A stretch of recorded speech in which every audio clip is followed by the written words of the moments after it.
Alrighty, folks, it is time to talk about the hot topic of squatters' rights, the craziness going on. I saw a headline about some unfortunate property owner in New York, I believe it was, that actually was arrested for trying to deal with squatters. There are some crazy squatter laws across the country. I do see that Florida is taking a big step towards removing that as a possibility. There may be others, but Dana, we are landlords. We are frequently buying properties, and I've been doing this for 20 years, so I've had plenty of experience with squatters over the years. But I'm curious what's going on with squatters in your world. Yeah. So, one thing is, I believe that, and the data doesn't show it. Like, it's really hard to find the data, but we have seen it ourselves in our own internal data. So, like nationwide, you don't have data on it. But the more that you think about buying remotely, so in other words, even for you, your Yeah. properties are in Fresno, so it's still considered remote. The higher the likelihood is that you could have a squatter in your property. To your point, a Yep. remodel when you're finding and placing a tenant, if it's a slow season and you have fewer tenants going in, you could have a break-in and someone Yeah. living in there. And the one of the most extreme cases that we've seen, I'd like to give examples and Sure. then talk a little bit about kind of my thoughts on it. Um, one of the extreme examples we've seen is someone even just breaking through the window in the back, and then we Yep. were doing a showing, and we were actually doing a self-guided tour, and someone had broken in through the window, so didn't even go through the showings, which you need to be verified. We have your Yep. license and all of that on file. Again, it looked like someone had been squatting there. Now, we had a big difference of a case. We had the window broken, but when the person did the showing, the squatter wasn't there.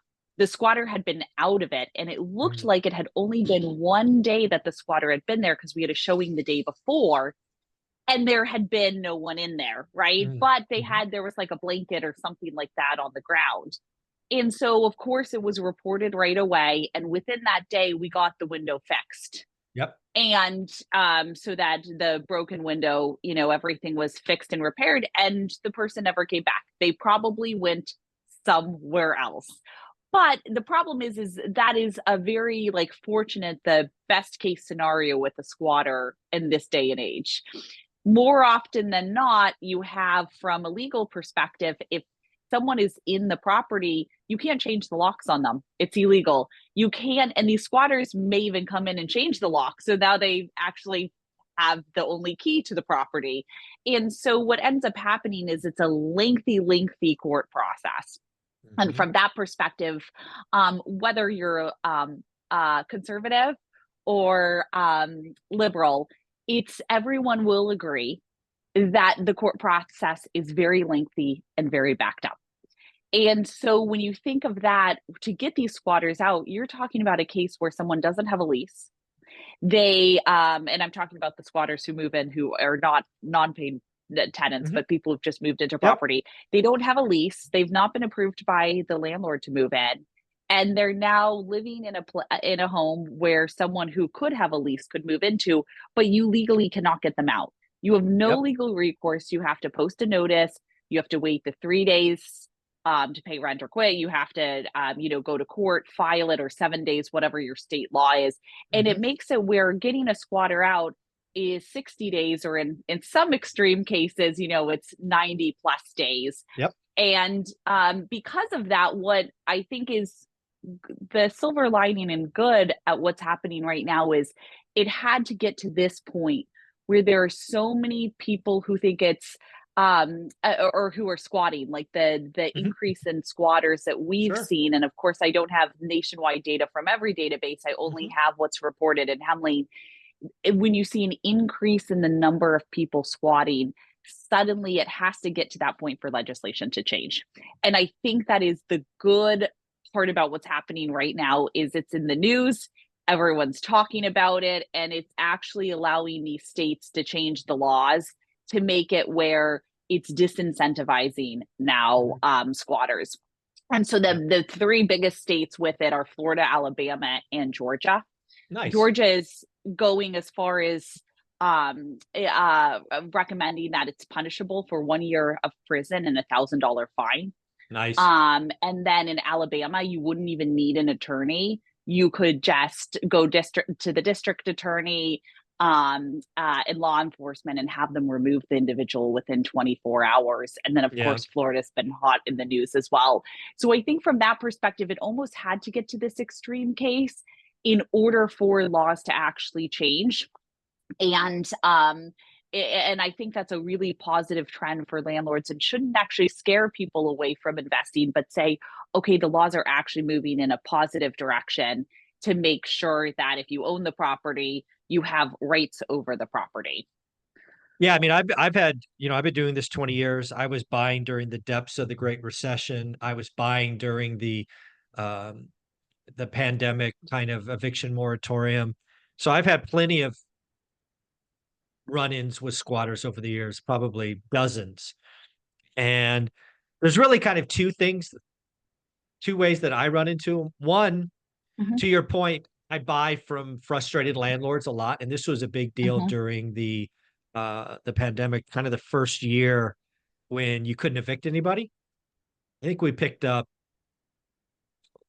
10 to 12 houses that had squatters in them.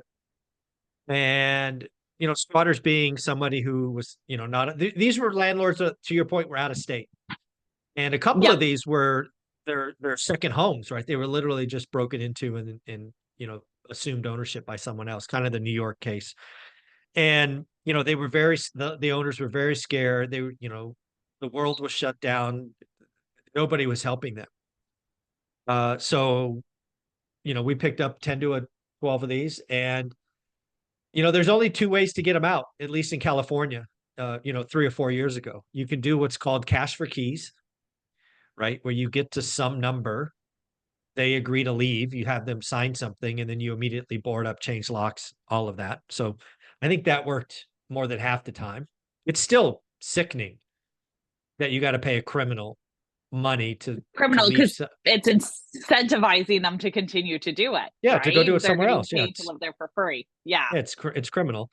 And then a couple of them, we just had to slog it out. I mean, one of them took 6 months, right, to get this criminal, who had no right to the property out. And that's, I think if it wasn't the pandemic, it would have been 3 or 4 months. The pandemic certainly shouldn't help.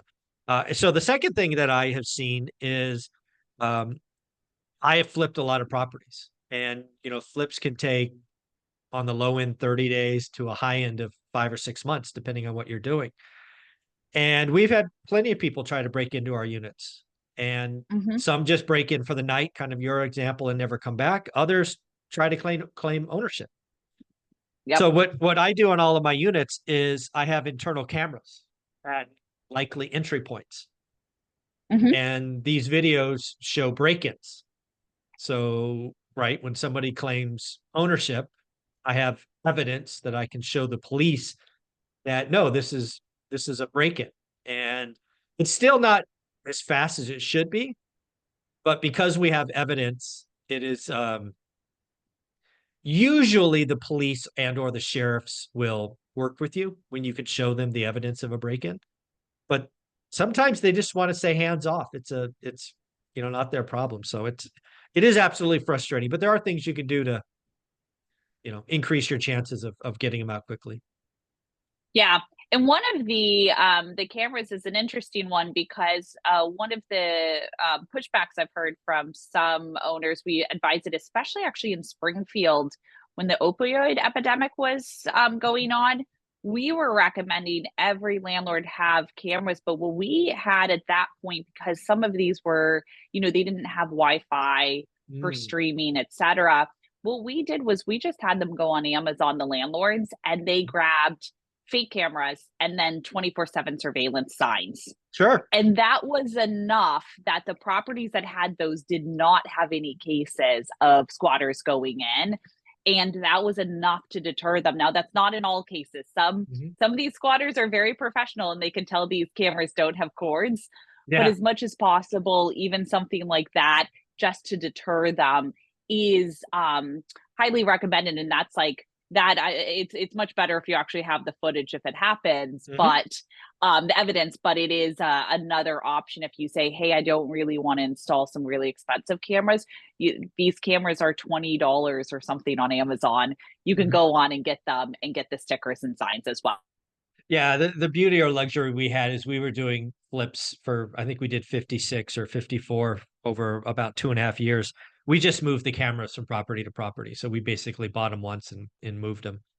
Um, but it saved us, I can think of 5 or 6 times that it saved Mm-hmm. us from a real hassle, right? It didn't stop the break-in. Yeah, that still Yeah. happened. But it certainly got the problem out. And more importantly, to your earlier point, they never came back, right? Once you are once you've proven that you're going to get caught, they go after some other vacant house and they go damage somebody else's property. But still, squatter rights are, it's always been one of those things that are, it's mind-blowing to me that people can think that's okay. It's theft. Mm-hmm. It's just theft. And yeah, it is what it is, I guess. Yeah. And I think, when you look at the court system, how backed up they are for actual crimes where you have to go when you have both sides pleading their case and making a case for it. This is one where there's not one side does not have a case. They illegally went to a property. And so I think it's beneficial to cut that out and actually have folks focused, or the legal system and government dollars focused on Yeah. actual crimes that there's a case to be made. And in this case, the squatter does not have a case to be made. They are illegally living in a property. And so I believe the laws are going in the right direction. And Not while there's fast been a enough. lot of Not fast tightening, enough. not fast enough, that's true. But I Yeah. think it needed to take a case like this for suddenly this to go, what I would say, viral across I mainstream mean, media can you and folks to imagine question it. I mean, Yeah. the story in New York is heartbreaking, right? This young lady inherited a house, her mother passed away. Yeah. Uh, 30 or 45 days later, she goes through it to kind of deal with that. And there's just Joker in there claiming it's his, and she gets arrested. I'm like, what is wrong with the world? That's I just know. crazy. Yeah, Yeah, crazy. I couldn't agree more. And for landlords, there have been a lot of tightening and more restrictions of owning and operating rental properties across the nation. And this is probably one of the first ones in quite some time where it's moving the opposite direction, which I think is good. It's a shame it's gotten to this point. And it will be interesting to see. I haven't heard anything. I don't know about you, Michael. I haven't heard anything in the news about New York changing the laws, but it's good that it's starting with Alabama and Georgia and Florida, and hopefully setting a precedent for other states to be thinking about it as well. And how do we actually use the legal system and government dollars towards ones where you towards cases where you actually need Mhm. the defendant to defend themselves. In this particular Yeah. case, there's just no case to be made for the Well, defendant. I think you said it was Alabama that actually has a year and $1,000 fine. Was that Alabama? That's Georgia. That's Georgia. it's Shout proposed. out Yeah, Georgia. it's proposed to do a year in prison and $1,000 Well, hey, fine, if and you want to that's proposed. squat Yeah, and you could just squat in jail. Works for me. yeah, Yeah, go get your yeah, jail yeah, cell. Yeah. exactly. Yeah, I mean until it's a crime and punishable with actual jail time across the country, we're going to have people try to game the systems. And we've all heard cases of squatters. There are professional squatters. There are people on Hmm. YouTube creating how to squat nonsense.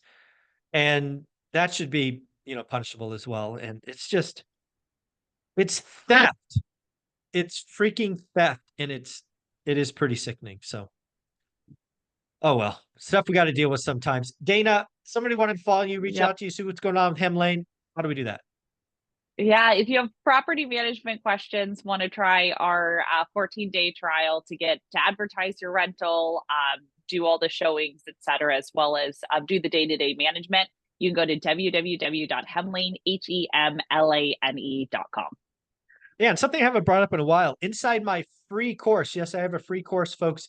Dana actually has a PDF on how to run through a trial of Hem Lane. So go get the free course, get the free PDF, and practice being a landlord. It is a lot of fun. Get your friends involved. Dana, you're amazing. Thank you so much.